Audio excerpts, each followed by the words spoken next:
I'm excited because the good news is Jesus is still here. And the Word of God is still hot as ever. And so in reverence for the Word of God, remember, we're not opening up the latest best-selling novel today. We're not turning on the most popular talk show and listening to educated minds from around the world. We're opening up the Word of God. So in expectation and honor of that, I will ask you to stand again and read with me. We're going to read the key verse. We're in Matthew chapter 6. We're in the Sermon on the Mount. This is Jesus' most famous, most well-known sermon. It is known as his manifesto, the explanation of what it means to be a follower of Christ.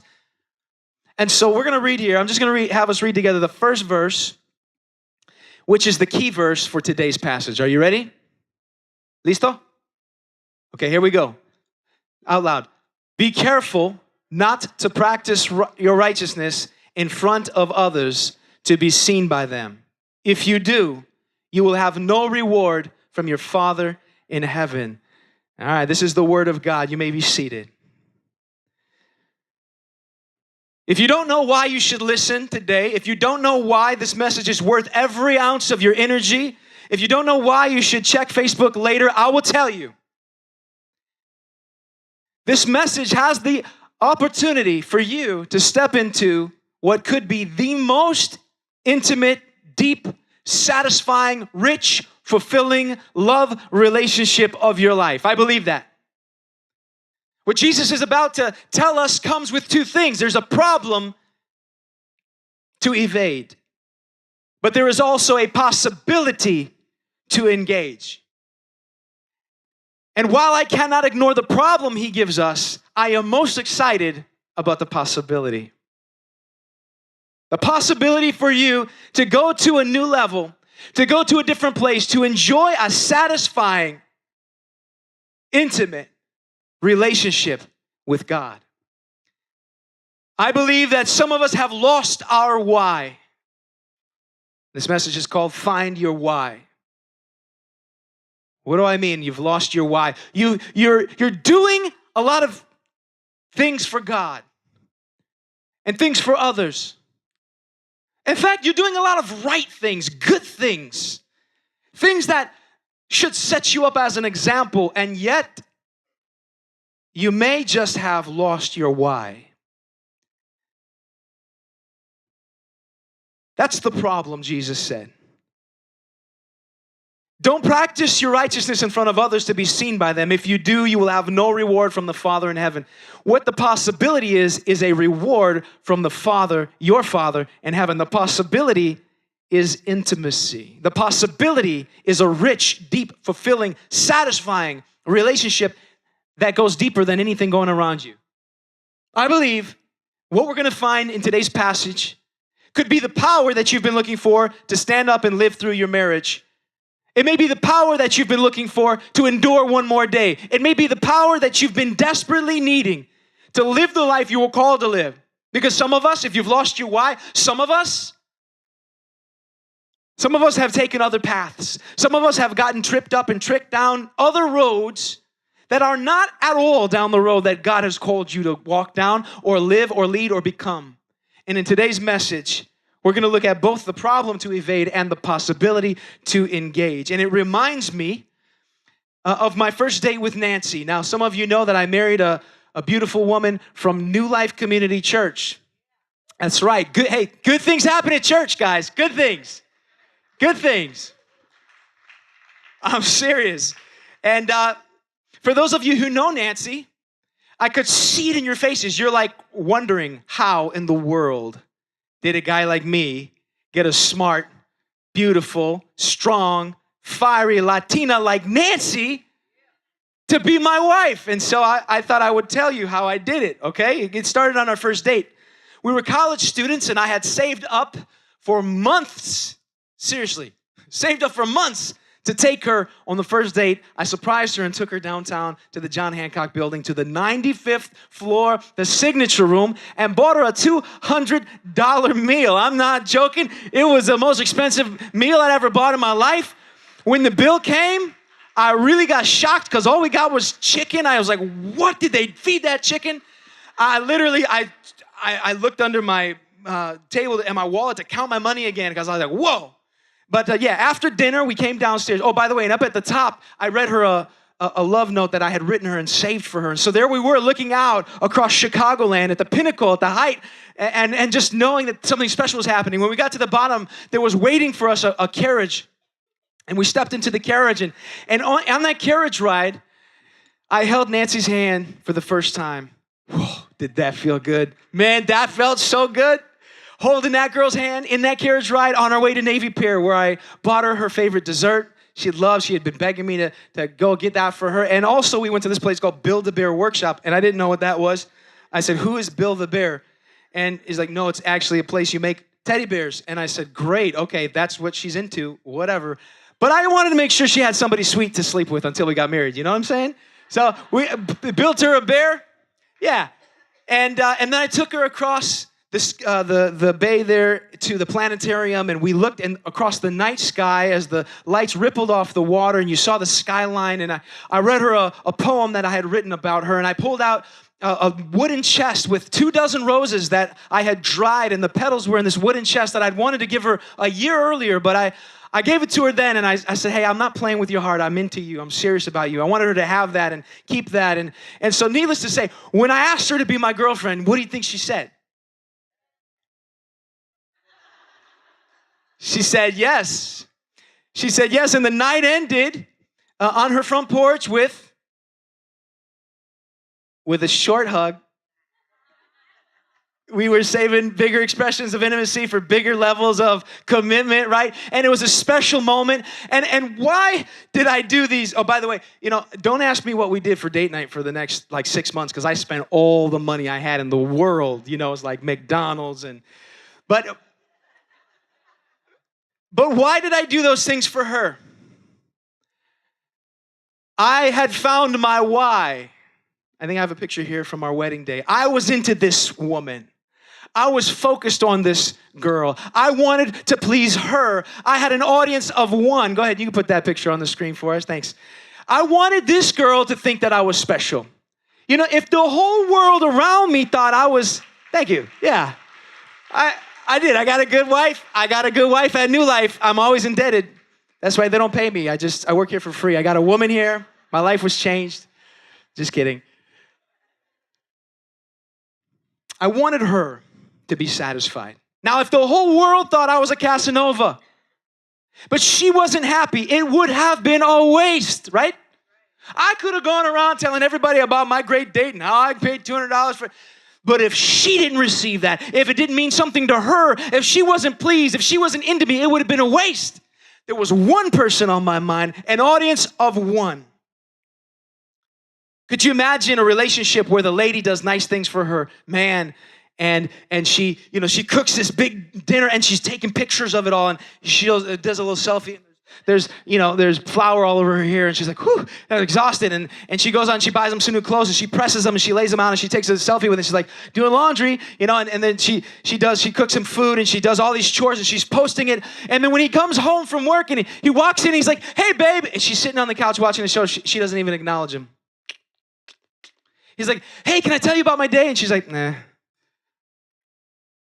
Sweetie, can we spend some time together? Yeah, dinner's in the other room. You'd say something's wrong with this relationship. How could an intimate love relationship be all for show? How could all the things you do for that special person be only for Instagram and Facebook and Twitter? But when you actually get to spend time with that person, you have no interest. And then your friends come over, and she jumps out and she says, oh, hi, honey. How can I serve you? Can I help you? How you doing today? You'd say, wait, something's wrong with this relationship. How many of you know that if you're in a healthy monogamous relationship, you should have some good secrets? Huh? You should have some good secrets. You don't care if anybody else knows about what you did for him or what you did for her, because she knows. He sees, he receives it, and it's special and it's intimate. In fact, some of the most intimate parts of relationships they're secret. They're just for the two of you. Well, let me bring this home for you. I really believe What Jesus is scratching at here is more than just a rule and a command to do and not do. He's getting again at the heart. And I believe that what Jesus is leading us to is the fact that your relationship with God is more passionate, more intimate, more special, more deep, more satisfying, more fulfilling than any other love relationship in your life.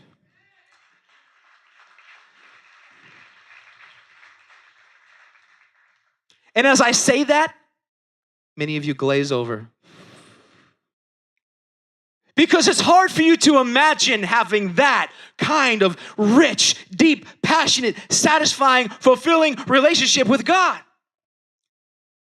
And yet, that's exactly what Jesus came to offer us. Does anybody want to hear more about that? This passage is not just a problem to evade, but a possibility to engage. And while I'm most excited about the possibility of helping us step into a more satisfying, fulfilling relationship with God, I can't ignore the problem. And that's why Jesus starts with a strong warning in chapter 6, verse 1, which says, be what? Be what? Help me out. Be what? Be careful. Say, be careful. Watch out. How many of you have kids? Wave at me, parents. Yeah, all the troops in the trenches. I see this. I see the stains on your clothes and the rings under your eyes and the wrinkles on your face. All my people, all my parents in the house. You know, you're raising kids and you're looking out for them and you love them and you know way better than they do for themselves. And so when my kids get close to the street, I'm like, hey, be careful. We'll be out riding bikes and we'll get to the alley. Be careful, son, be careful. And they know that be careful means, whoa, stop, look around, and make sure that I'm intentional about the thing I do next. And Jesus starts out that way. What is he warning us about? What should we be careful for? What is so important that he wants to warn us? Be careful not to practice your righteousness in front of others to be seen by them. To be seen by who? To be seen by them. Be careful that all the good, righteous, right things that you're doing, you are not doing them in front of others to be seen by them. He doesn't say, don't do anything good in front of anybody else. He doesn't say that. He says, be careful not to practice your acts of righteousness in front of others. And what's the next part? To be seen by them. Be careful that the things that you're doing for God, you're not actually doing for other people. It's very easy to start off with an intention to do something good and to do something right and to be led astray. You see somebody in need, you think, oh, somebody should do something. You know, I should do something. Somebody should help that person. You know, somebody should give them money. I should give them money. I'm going to give that person $20. Now, that's a really good thought. But I've got to ask you, not only what are you doing, but why are you doing what you're doing? Why? Have you lost your why? You get, hey, here's $20. Hey, everybody, I just gave this guy $20.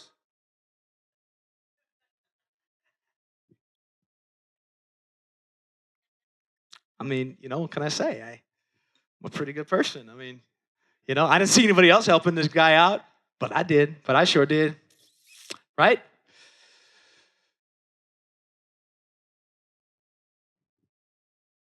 Why do we do that? Why do we want other people to see? Why do we want other people to know? What is that? This little scratch, somebody said ego, this little scratching within us, I think of something that needs to be fulfilled. It's like we want other people to validate us. We want other people to say, yeah, you're good. Yeah, you're strong. Yeah, you're generous. Yes, you've got what it takes. Yeah. Especially men. Wow. We need this soul thing. And many times, as we're going about to do the right thing, we can lose our why. It doesn't just happen with giving. Jesus is going to talk about praying. He's going to talk about fasting. And it ties into, and in the scriptures, we talk about all things like what you do at work and what you do in your relationships and how you do in your parenting and why do I do what I do, not just what do I do. Be careful not to practice your righteousness or do the right thing in front of others to be seen by them. If you do, you will have no reward from your Father in heaven. That's the scary thought. You will have no reward from your Father in heaven. There will be absolutely no pleasure from God from the thing you did. That was the right thing, and all of a sudden, God could care less. Wouldn't that be a shame? If you were doing all these right things, sacrificing, working hard, being intentional, and God is absolutely not interested at all because you lost your why. Because somewhere along the way, your aimer got off course. What if I was taking Nancy out on that first date and I had this love poem for her, but instead of reading it to her, I stood up on the table in front of everybody and said, "Excuse me, everybody. This is my first date, and I would like to read a love note to my girl." I tell you, I know Nancy. She would leave. She would leave. And she'd say, "Well, I hope they all like you. I hope they're all interested in you, because I'm not. I'm not into that. That didn't do anything for me. Why did you do that? Who are you trying to please? Who is your life aimed at?" I think there are scenarios in your life right now that you have not even connected the dots to, possibly, that God wants to say, "Hey, that thing, that issue you're going through with your relationship, with your finances, with your job, with where you're going, I want you to love me through that situation. I want you to stop thinking about yourself, stop thinking about your boss, stop thinking about your spouse, and think about me first. Because I've got something great for you. I've got all the power that you need. I've got all the resources that you need." How many of you know that God has all the power, all the resources? He's not... Hey, some of us are on the verge of giving up because we think it's hopeless and impossible, and God's got this huge reservoir of power, this huge reservoir of resources. He's not short on resources. And Jesus says, be careful not to practice your righteousness in front of others to be seen by them. Be careful that you're not skipping out on the most intimate relationship of your life. Be careful that you're not going through this religious motion. You go to church every week. You serve on the team. You give. You help people. Everybody thinks you're great. Be careful. Don't lose your why. Now, Jesus started off the Sermon on the Mount. In chapter 5, he talked about how we should be salt and we should be what? Light. Salt and light. And he said, you should shine. Let your good works shine before others that they may see them and praise your Father in heaven. So he says, let your good works shine in chapter 5. And in chapter 6, he says, be careful not to do your works of righteousness in front of others to be seen by them, or you will have no reward from your Father in heaven. Now, at first glance, you might think, is this a contradiction? Did Jesus mess up? Did somebody not record this correctly? It's not a contradictory. It's, in fact, complementary. The first, Jesus is warning us not to let the cultural norms of the world set our temperature, but to be the kind of people who go into a place and make things better. Bring the kingdom of God, bring light, bring salt, preserve the place. That we should not be hiding, trying to be chameleon Christians blending into the society. We should be bold lovers of God and lovers of people wherever we go. The second thing he says is about having the right motivation, having the right audience, not losing your why. Be careful. You could be charging full speed ahead down this quote unquote religious road, trying to do all the right things. And Jesus says, your Father in heaven might not even be interested. And one small thing that you did or one great thing that you did because you've lost your why. The difference is who gets the glory and what is my goal. Who gets the glory and what is my goal? When you're about to make an action, when you're about to take a gesture, when you're about to do something, ask the question, who gets the glory from this? And what is my goal? Is my goal to love God, or is my goal to be esteemed in front of those around me? Is my goal to get closer to God and to serve Him and to give back because I'm so excited about what He's done for me, because I'm so overwhelmed with His love for me that I just want to love other people because I love God? Or am I trying to get people to think that I'm pretty special? Do I raise my voice in worship and shout aloud because I'm so excited about God and I love Him, or because That's kind of my reputation, and I want people to think certain things about me. Do I raise my hands in worship because I'm so excited about God and I'm giving my life to Him and I do that in private and that's just the pattern of my prayer? Or because that's what you do at church, and if I don't raise my hands, then there must be something wrong with me. And I don't want the people around me to think something's wrong with me, you know what I'm saying? Be like checking me like, man, are you in sin? Are you okay? Are you all right? Like, I'm fine, man. I just want to raise my hands today, okay? Why do you do what you do? I like what Chuck Smith said. He said, the subtleness of sin is that what might appear to be a very selfless act could in reality be very selfish. Want to read it again? What might appear to be a very selfless act might in reality be very selfish. It's not what I do as much as it is why I do what I do. Have you lost your why? David Guzik says, Jesus begins in this passage to deal with three spiritual disciplines: giving, prayer, and fasting. Because these three were and are the most prominent practical requirements for personal piety in mainstream Judaism. What he's saying is, he starts with these three things because those are the three things that everybody around you would be judging you on to see whether or not you were spiritual. How do you pray? How do you give? How do you fast? And so Jesus goes right for them. Verse 2, giving. He says, when you give to the needy, do not announce it with trumpets. I'm now giving $20 to this homeless person. Ha ha! I met a, he's not here, you guys don't know him, but I met a guy one time, he was going to give his offering, but he came in late, so he couldn't put it in the offering, so he was going to put it in the late offering box there, and so he very carefully pulled out a $100 bill out of his suit coat pocket, and whoops, it dropped it on the floor, and it kind of floated down in front of everybody, and he easily picked it up and said, oh, whoops, put it in, and just kind of smiled a little bit like, I just gave a $100 bill.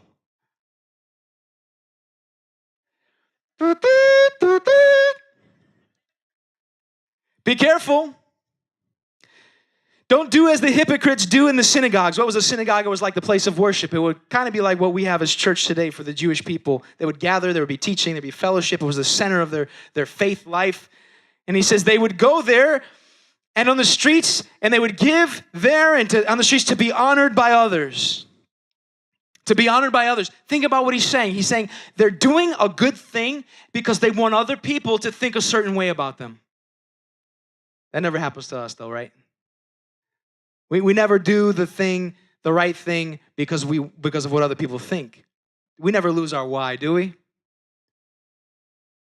Maybe it's just me. Maybe sometimes it's just me. Thank you, Jesus, for writing this just for me. It's only for me. Truly, I tell you, they have received the reward in full. That's what you got. That's what you wanted. You sacrificed and you gave and you woke up early and you stayed up late and you gave that and somebody thought you were great and that's the reason you did it. Good, because God's not pleased with it. I don't know, that kind of burns a little bit, stings a little bit. Truly, I tell you, they've received the reward in full. But when you give to the needy, do not let your left hand know what your right hand is doing, so that your giving may be in secret. Then your Father who sees what is done in secret will reward you. Your Father who sees what is done in secret will reward you. Don't let your left hand know what your right hand is doing. Is that possible? Yes or no? Is that possible? No, not unless you have a lobotomy, right? And they take out your brain. You can't do that. What is Jesus saying? He's using hyperbole. He's trying to say, hey, you need to make sure that your motive is right. Don't even take your own self-righteousness in it. Like, hey, I don't tell anybody else, but I am pretty great though, I mean, I'm not going to rub it in anybody's face, but I mean, I know. He's like, don't even let yourself do that. Don't even let your left hand know. And your left hand will be like, hey, you're pretty good. Your right hand's like, I know, I am pretty good. He's like, don't even let him know. Make sure that it's done in secret. Why in secret? He says, then your Father who sees what is done in secret. He's the only one that could see what's done in secret. It's like you're doing it for an audience of one. You're doing it for someone else to see. You have this relationship in life. You go through your life in a way that the things that you do are not for the people around you. And people, we love people. We have to love people. But it's for somebody else. It's this exciting, secret, intimate life with God. I imagine God looking at this congregation and seeing that there's so many secrets in this room. Oh, the secrets in this room. The good secrets. The good secrets. The kind of secrets that you didn't tell anybody about, but you did it because you love God. You didn't let anybody know about it. You didn't do it for anybody else to see. If somebody saw it, you didn't care because you were trying to please God because you just loved him so much.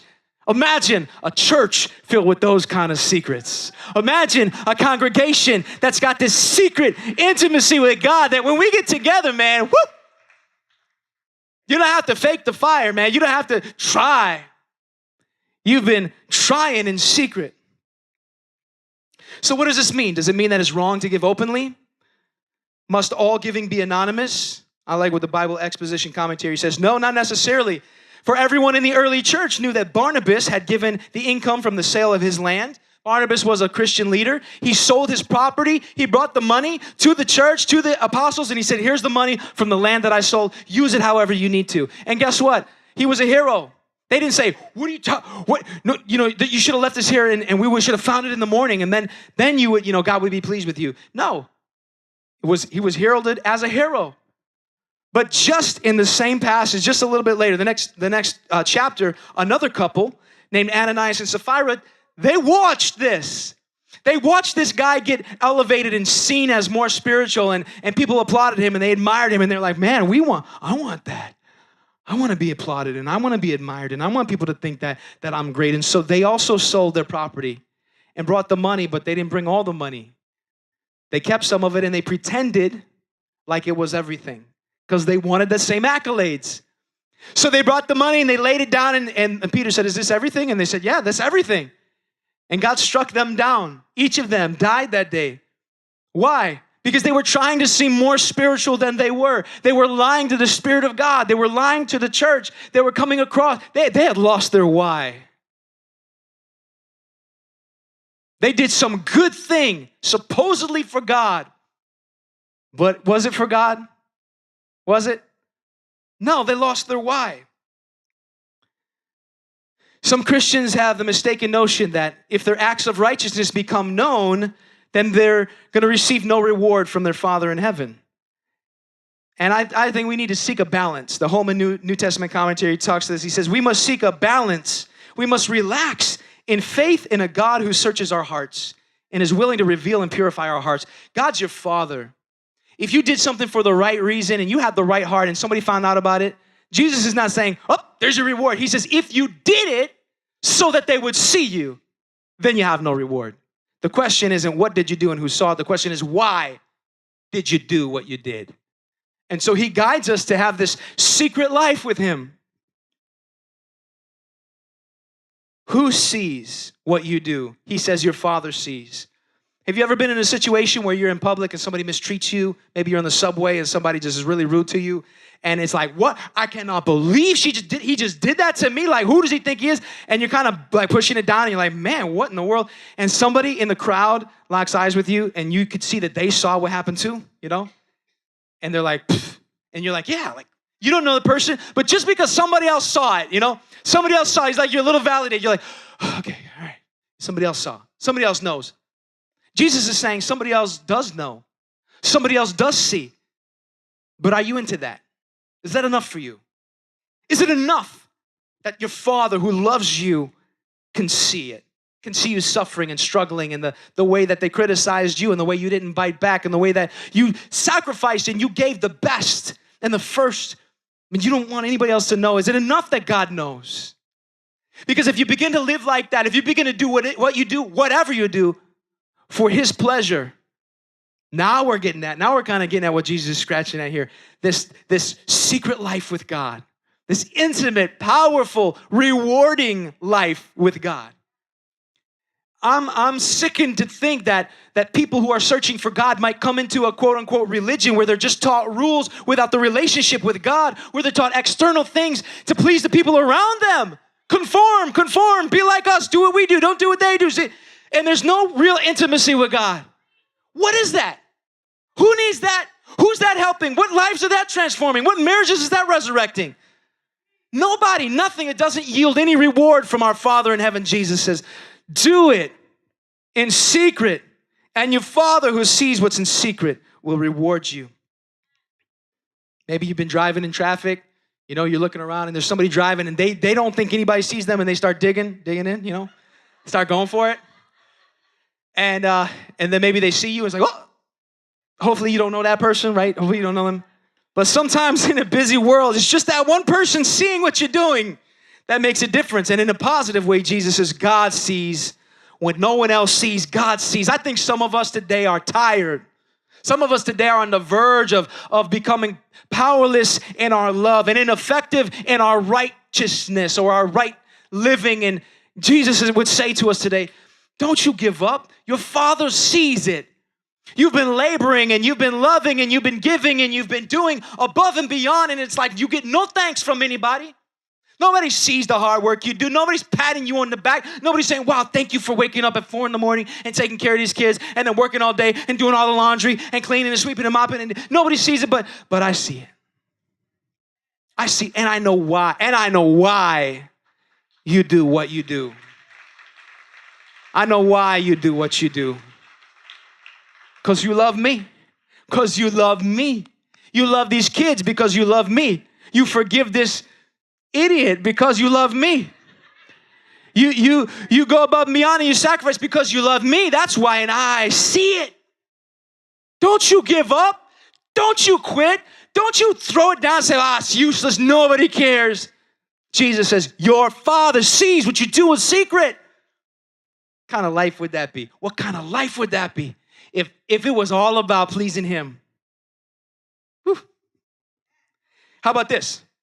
What does Jesus call God? When He says, who sees? He says, your what? Your Father. Now, He could have chose any number of terms for God, but He chose this one. He uses the term your Father 17 times in the Sermon on the Mount, and 10 of those times are in this short passage right here. 10 times. Your Father sees what you do in secret, and your Father who sees what you do in secret will reward you. Your Father, your Father, your Father. I love that. Jesus is saying, it's not just the man upstairs. See, if you think God's just the man upstairs, you're going to live very different. You will. If there's no personal connection to you, if He's just the great power in the world, the great Spirit, the power, the higher power, if that's all that God is, you're going to live very differently. Why? Because your Father is interested in your life in a different way than the great Spirit. Your Father cares about you a lot different than the man upstairs. Your Father is not just powerful, your Father is personal and your Father is present. And Jesus says, you've got the opportunity to have a relationship like that with God. But if you go around, because you've lost your why, doing all these right things for other people to see, you have no rewarding relationship with your Father. Let that sink in for a second. Does that bother you to think? Or does it inspire you to think? There could be more. There could be a deeper, more satisfying, fulfilling, special, rich relationship that carries me through. Some of us are looking to our spouses, to our significant others, to fulfill us, to satisfy us. And when they are not pleased with us, we are not pleased. And we try harder and we work harder and we do more and we just get tired and then we sacrifice and then it can all go wrong. But what if you didn't just do it for your significant other on earth? What if you knew the right things to do, like love people, like be patient and kind and loving with them, and you did that for your Father to see? And even if nobody else in the world sees it, He sees it. What would that be like? What would that do to your marriage? What would that do to your job and your workplace? What would that do to your friendships? What would that do to those people in your life who are completely out of line in what they do? And you feel like, why should I forgive them again? And why should I treat them with grace? They don't deserve it. And God says, this is how I am. This is what I call you to do. And I'm watching and I would like to see, do you love me? Do you love me?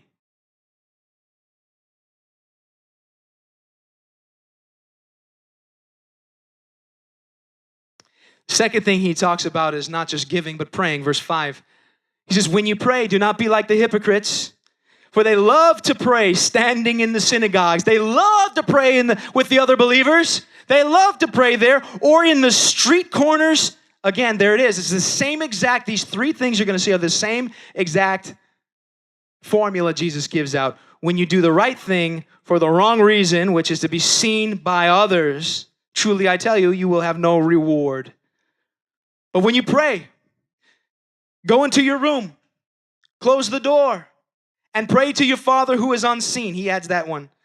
Your Father also is unseen. Then your Father who sees what is done in secret will reward you. That word translated your room or closet means a private chamber. It could refer to the store chamber in a house. And our Lord prayed privately. Mark chapter 1, verse 35. Often he would go off alone and pray. It was a pattern of his life. So did Elijah, 2 Kings chapter 4, verse 32. So did Daniel, Daniel chapter 10, 6, verse 10. It's not wrong, though, to pray in the public assembly. We know that because Jesus himself prayed in public. He prayed for the food. He prayed for his friend, when his friend Lazarus was going to be raised from the dead. He prayed in his high priestly prayer in John 17. And not only Jesus, but Paul tells Timothy in chapter 2, verse 1 that he wants prayers to be made. He talks about he wants men to lift up holy hands everywhere. John chapter 6, verse 11, Jesus is praying for the food. John chapter 11, Acts chapter 27, verse 35. There's this importance of praying together, but again, what's the heartbeat? What is the heartbeat? The heartbeat is not what you do, it's why you do what you do. Have you lost your why?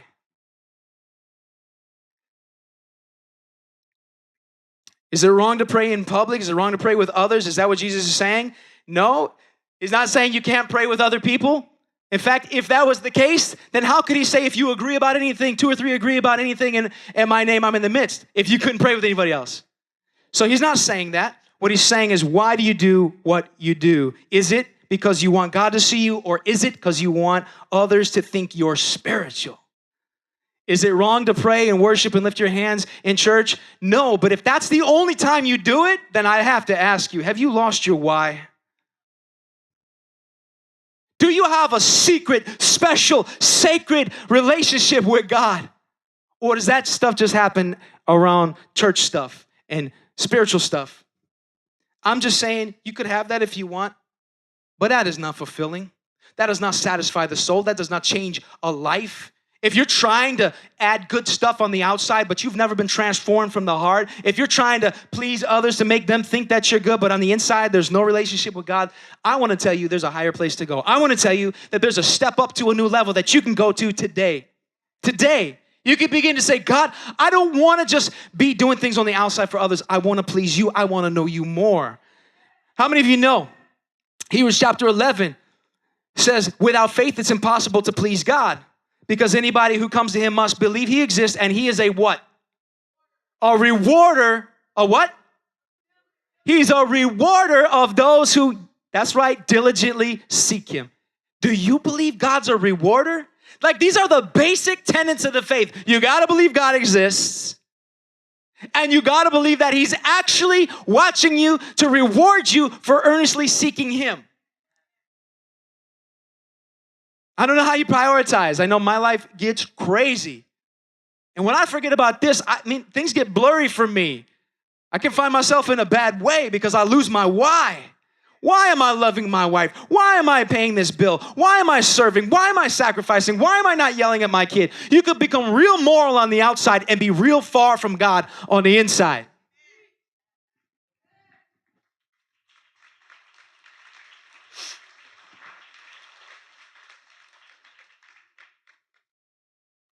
What if there was more?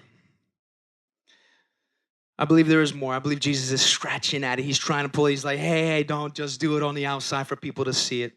I'm going to skip over verse 7 through 15 and save that for another sermon. We've done a lot of preaching on the Lord's Prayer. It's very powerful. You could look it up. Pastor Mark's got some good preaching on it.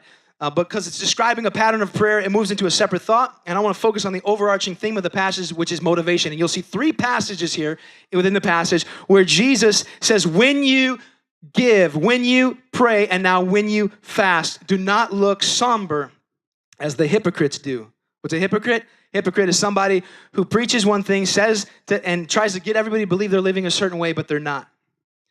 They're doing it for the outside, for the show, but on the inside, they're not really following God. They're not really into God. They're not really interested in Him. Don't look somber like the hypocrites do. They disfigure their faces to show others they are fasting. What's fasting?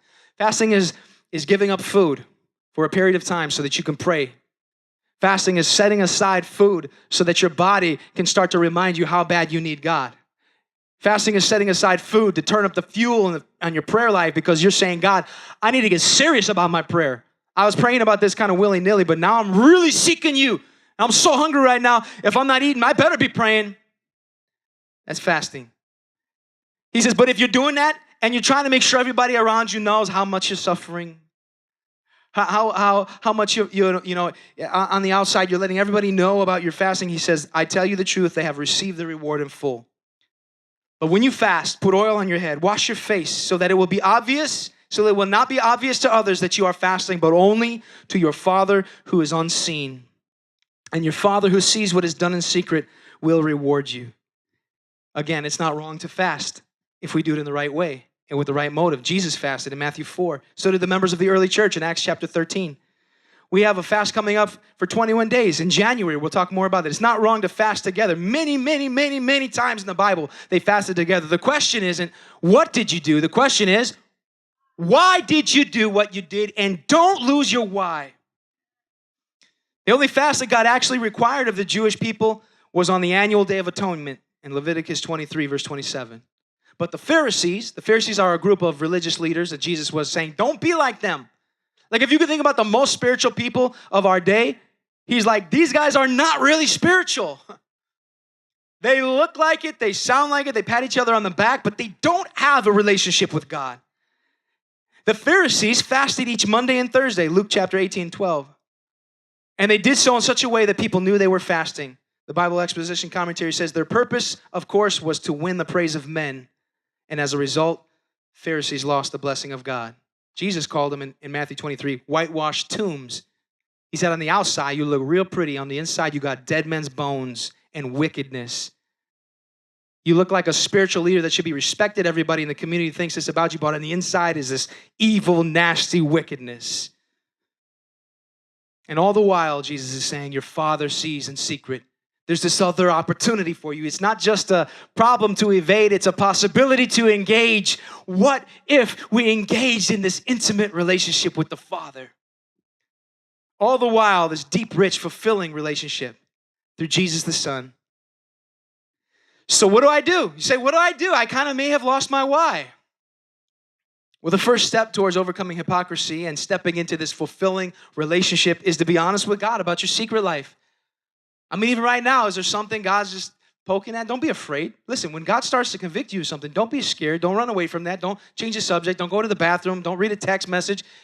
Ask why. Why are you pointing this out in my life, God? What is it about this area that you want to work on? Because He's a Father. He loves you. He wants to walk with you, right? He's not trying to hurt you. So if He's pointing something out, don't be afraid. He's a safe Father, and this is a safe church. It's a safe place to be vulnerable. Why is He pointing that thing out in your life today? And admit, just be honest with Him. Okay, I think I'm losing my motivation, but I want my motivation to be right. I want my motive to please you, God, alone, no matter what men say or do. I want to cultivate this heart in the secret place. The Bible Exposition Commentary says it's been well said that the most important part of a Christian's life is the part that only God sees. The most important part of the Christian life is the part that only God sees. When reputation becomes more important than character, we have become hypocrites. When what people think about you, say about you, feel about you becomes the motivation for what right thing you do, you have become a hypocrite. And what's worse than that is losing that rewarding relationship with the Father. Because again, who cares what people think? Up or down, who cares? But if I don't have that, I don't know about you, but I remember what it was like scratching around in the world trying to find satisfaction for my soul. Anybody? Huh? You remember that?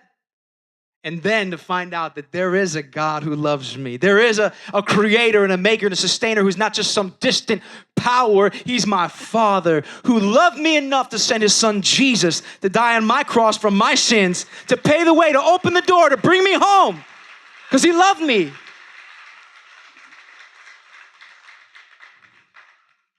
But, life gets busy, things get crazy, and we can lose our why. Really, what should motivate me is the love of God, the greatness of God, wanting to please God, wanting to be with God, wanting him to smile at me, wanting to have more of him. And when that's your motivation, you tell me you can bottle that up on Sundays. You tell me that that's not going to affect your marriage. You tell me that's not going to affect the way you worship and the way you work. It affects everything. Am I right? So has it? Is it affecting everything? Or is there some area of my life that I've lost my why in? And today God's saying, hey, psst, mijo, mija, daughter, check it out. We can have a special relationship. I could be the one that pats you on the back when nobody else sees. I could be the one that lets you know how beautiful you are. I could be the one that lets you know I'm proud of you and that you're doing a good job. What would it be like to have a relationship with God like that? It's not what you do as much as it is why you do it. So in these 3 examples Jesus just gave, follow the same pattern. There's an action. He says when you do something supposedly for God, it's not what you did, but why you did it. He points out the wrong motive. Check your heart, he says. Are you doing this to show others? Because if so, there's no reward, he says. If you do it for others, then knowing that you did it is the only reward you get. I won't say that there's nothing. I mean, you do get something. If you did something so people would think you were great, they might actually think you were great.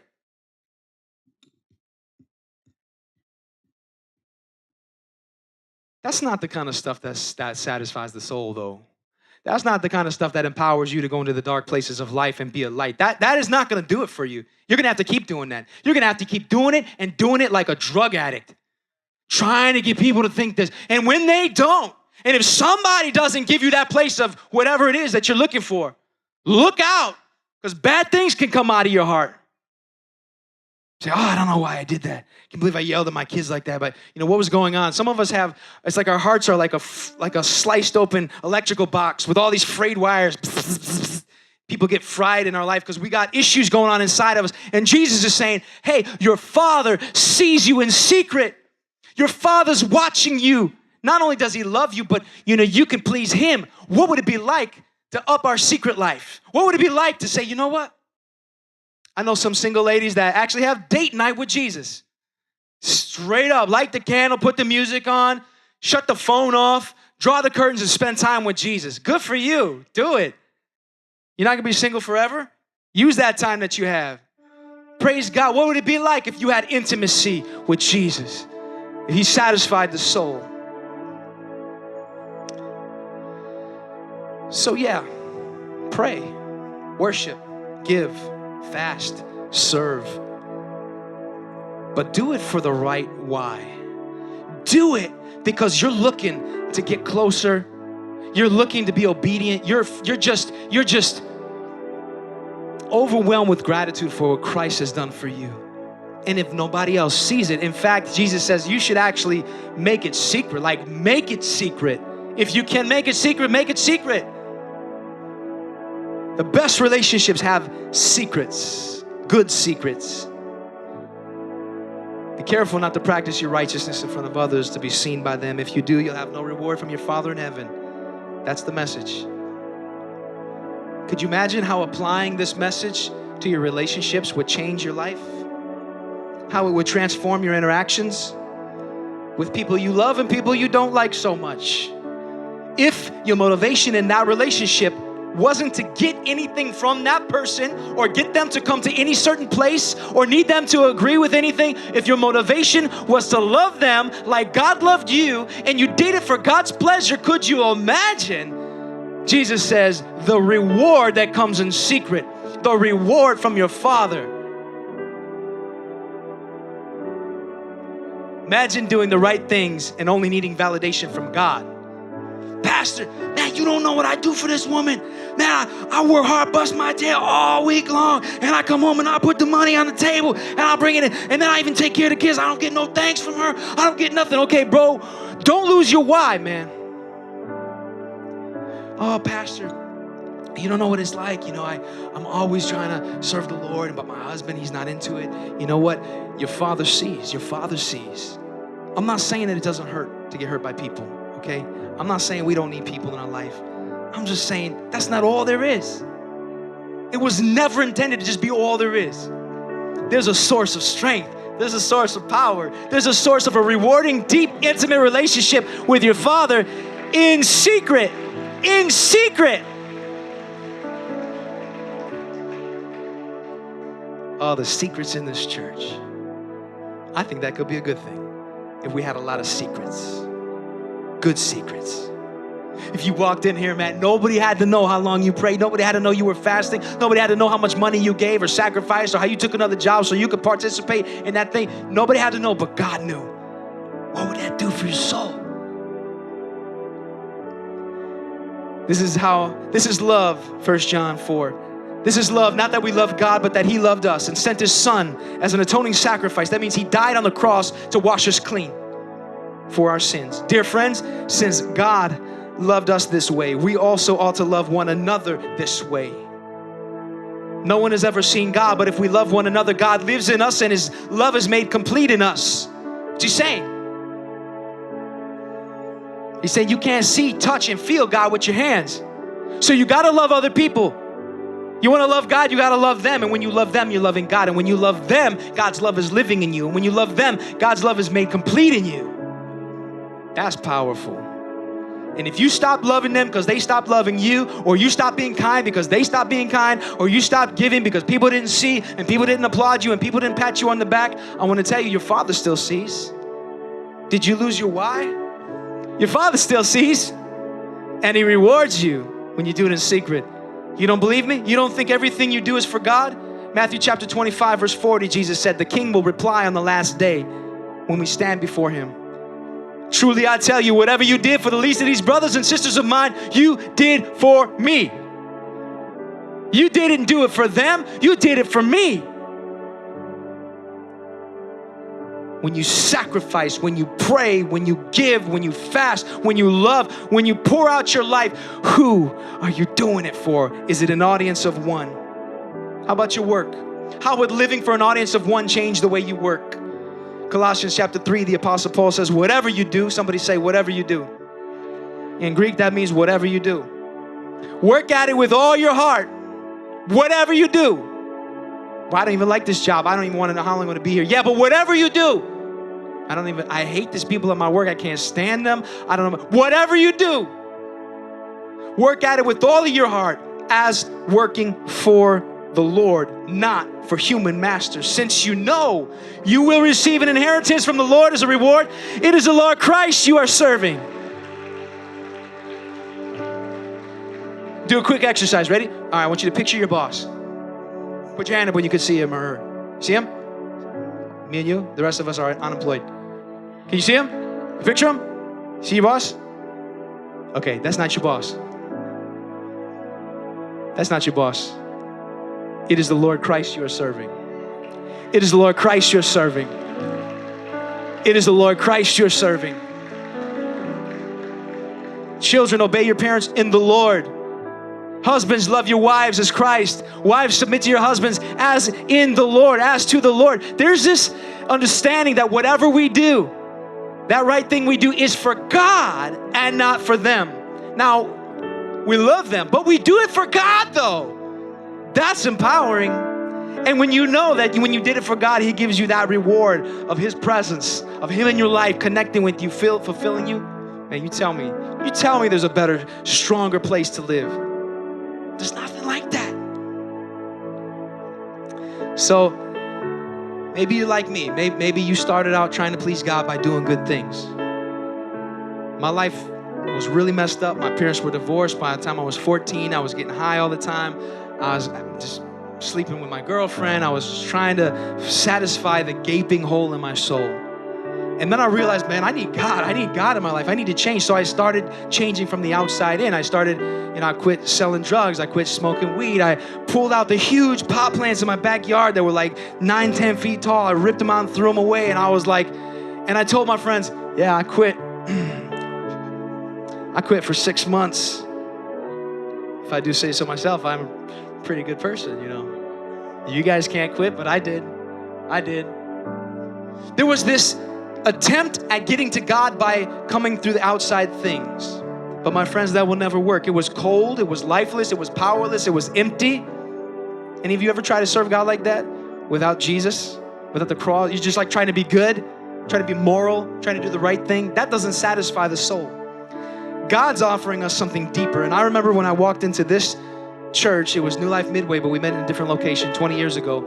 And I experienced something I had never experienced before. There was people in love with God. There was like 100 young people, and they were crying. They were crying because they were finding their hope in God. People had their hands up. Some people were on their knees. People were singing. It was like I walked into a fireplace, like a furnace. And you know what I felt? I felt jealous. I thought, how can people have this? I've tried so many things. I've given up this. I've given up that. I told my girlfriend, like, we can't sleep together. She's like, what? Why not? I'm like, because it's bad. You got to be good now. I tried to read the Bible. I went to church. I fell asleep in my Bible all the time. It was powerless because I was trying to just be moral. I was just trying to do good. But what I found here at New Life as we opened up the message and got into the gospel was that Jesus loved me even though I had done wrong, even though I could never match God's standard of perfection. And so God sent his son, and he died on a cross that I should have died on. And he was beaten and he was murdered, and the weight of the sin that I had done was put on Jesus because God loved me. And Jesus rose from the grave and ascended to heaven and is coming back again for us. And if I would believe that, I could have a relationship with God. And that is why, my friends, I wanted my life to change so much. At that point, from that place of forgiveness and freedom, being able to look people in the eyes and not be ashamed anymore, knowing that I was washed and I was clean and that I had a new life. That's why I wanted to give. That's why I wanted to sacrifice. There was a lot of things I did in that year, that first year, that nobody knew about. And there's a lot of things that everybody knew about. And it didn't matter to me because I had found my why. I wanted to please him because he had first given his life for me. So I want you to imagine this. What if you began to see God as a good father who was watching in love, watching to catch you doing something right? He's watching you to catch you do something right, to reward you. How would that change your praying? How would that change your worship, your fasting, your giving, your relationships, your job?